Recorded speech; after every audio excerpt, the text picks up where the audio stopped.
Sairam, dear children, let us start today's class with 3 Omkars. Om,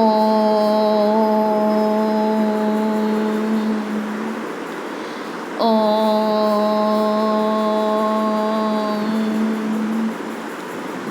Om.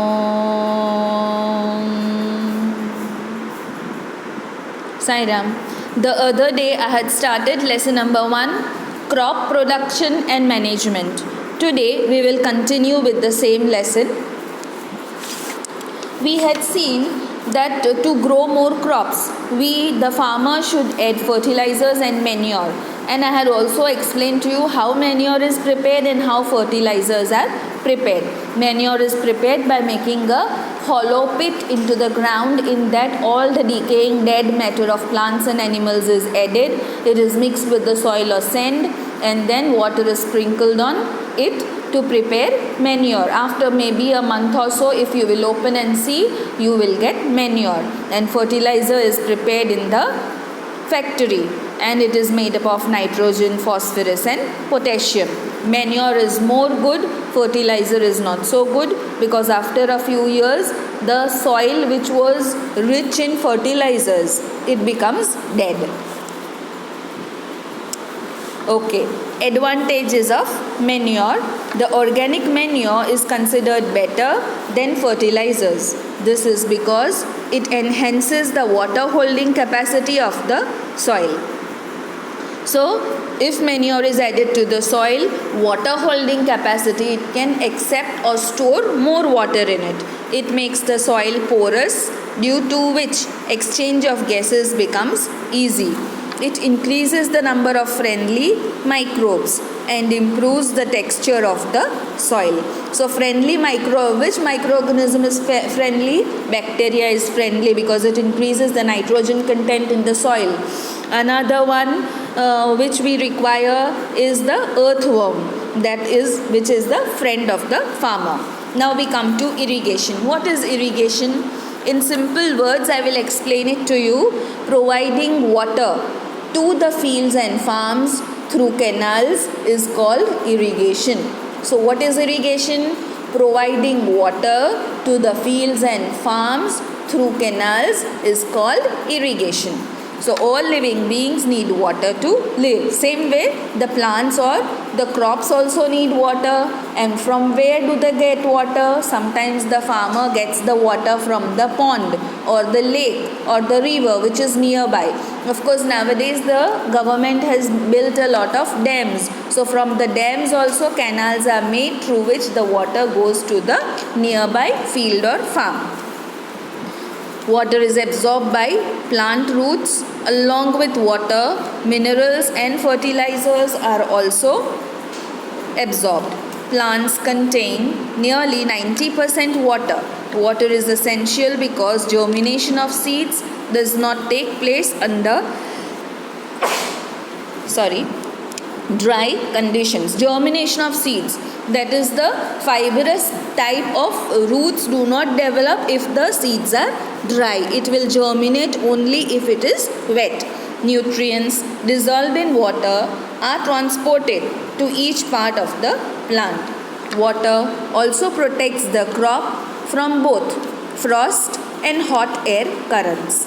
To maintain the moisture of the soil for healthy crop growth, fields have to be watered regularly. The supply of water. Now comes the definition. What is irrigation? But in simple words I have told you. Please remember that definition only, and it will stay with you throughout your studies. Okay. The supply of water to crops at regular intervals is irrigation. The time and frequency of irrigation varies from crop to crop, soil to soil, and season to season.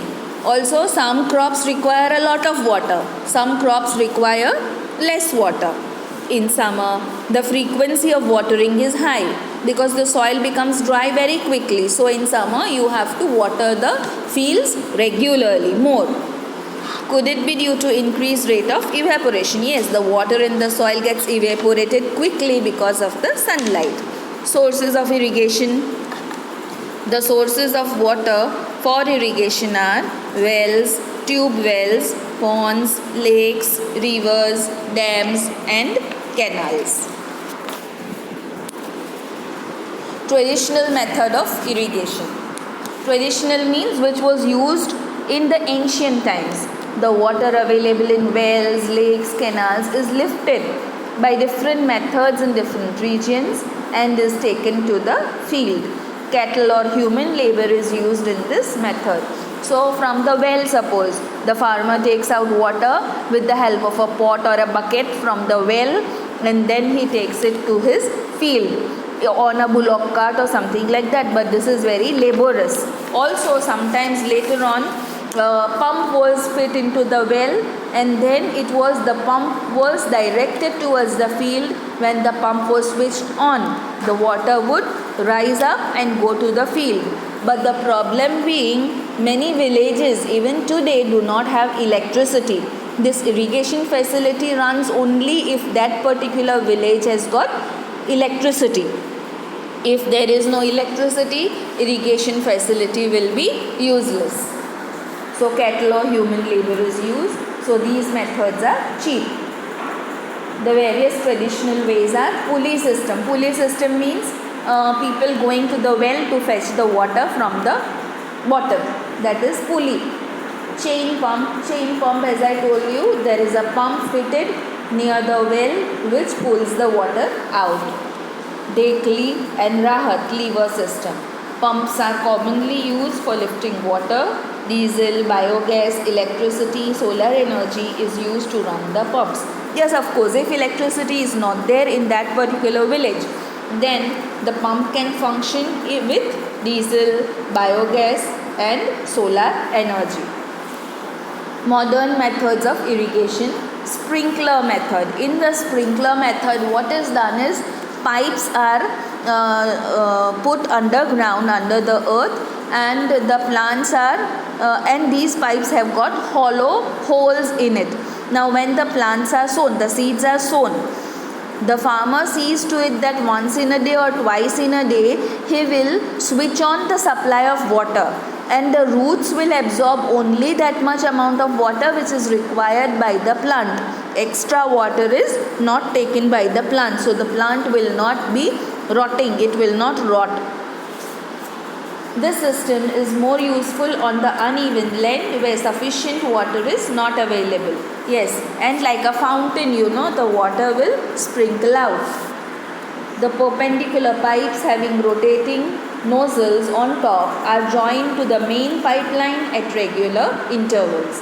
When water is allowed to flow through the main pipe under pressure, with the help of pump, it escapes from the rotating nozzle. It gets sprinkled on the crops as if it is raining.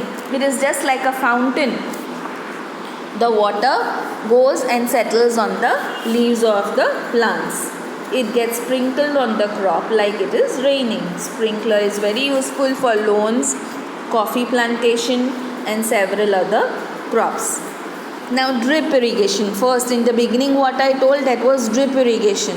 Pipes are hollow places are made into the soil of the field, and in that hollow pipes having holes are placed, and once or twice in a day the farmer switches on the flow of water. That is drip system. In this, the water falls drop by drop directly near the roots, so it is called drip system. It is the best technique for watering fruit, plant, gardens and trees. Water is not wasted at all. It is a boon in regions where availability of water is poor. So it is a boon. Boon means blessing, where availability is very less. Protection from weeds. What are weeds? I had told you in the previous class. The weeds are unwanted plants or grass that grows between the standing crops. Now what happens? The weeds have to be removed from between the crops, otherwise they will compete with the standing crops for the nutrition from the soil. For example, rice is growing and in between there are weeds. Now both of them have developed roots, and the roots of both the plants are competing with each other to get nutrition and water. So to avoid that, weeds have to be removed, and it can be used as fodder for the animals. Bujo and Paheli went to a nearby wheat field and saw that there were some other plants in the field growing along with wheat plants. In a field, many other undesirable plants may grow naturally along with the crop. These undesirable plants are weeds. The removal of weeds is called weeding. Weeding is necessary since weeds compete with the crop plants for water, nutrients, space, and light. Thus, they affect the growth of the crop. Some weeds interfere with the harvesting. Harvesting means taking out the standing crops. It will mix with the standing crops that you are taking out. As a result, the crop will have impurities in it. Farmers adopt many ways to remove the seed. One way of removing the weeds is with the help of hens, or another way is with the help of a seed drill or khurpi, and another way is weedicide, that is a chemical is applied which will kill all the weeds. They will get burned and then the crops can be sown or grown. Now we come to harvesting. Harvesting means removing the standing crops, taking out the standing crop which has grown. Harvesting of a crop is an important task. Cutting of crop after it is mature is called harvesting. In harvesting, crops are pulled out or cut close to the ground. It usually takes 3 to 4 months for a cereal crop to mature. So harvesting, after sowing the seeds, after 3 to 4 months the crop is properly grown and you can remove it, and the process is called harvesting. In our country it is either done manually by sickle or by a machine. What is manually? Manually means by hands of the farmer or the worker. In the harvested crop, the grain seeds need to be separated from the chaff. This process is called threshing. You must have eaten pork. Now how this pork is removed? One very simple example. If you go to Pork Nagri, you will see that so many workers will be sitting with those chaff having pork on it, and they will be threshing it, beating it in the sack, and the seeds will be separated from the chaff. Also maize, makkai, that also it is the chaff on which the seeds are there, which can be removed. Of course we remove it with our own hands, but by the farmer it is done by the process called threshing. So harvesting, then threshing. Farmers with small holdings of land do the separation of grains and chaff by winnowing. Winnowing is a process in which the air or the wind is applied to the crops or the seeds which are removed from the or during harvesting. Storage after winnowing, after the crop is ready and separated and cleaned. The main question is storing the crop. Where is it stored? So it is stored in sack, and those sacks are placed in a storehouse, and these storehouses is near the field. From there in trucks those sacks are taken to the market to sell. Storage of produce is an important task. If the harvested grains are, see to it that the storage does not have any moisture. The storehouse should be properly closed and clean in such a way that there is no moisture, rainwater should not enter, there should not be any mice and rats, otherwise it will decay the crops that you have put in the sack. There shouldn't be any moisture, insects, rats and microorganisms. Harvested grains have more moisture. If freshly harvested grains are stored without drying, they may get spoilt or attacked by organisms, making them unfit for use or for germination. Hence, before storing them, the grains are properly dried in the sun and the moisture is totally removed. This prevents the attack by insects, pests, bacteria and fungi. Farmers store grains in jute bags or metallic beans. However, large-scale storage is done in silos and granaries. So granaries, that is the storehouse, in the jute bags or metallic beans the grains are stored.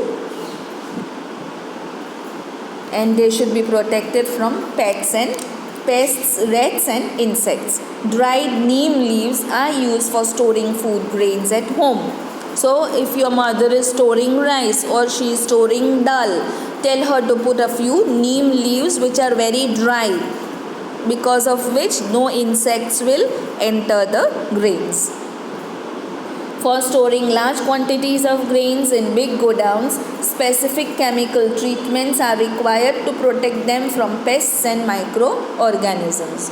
Food from animals. After completing, many people living in the coastal area consume fish as a major part of the diet.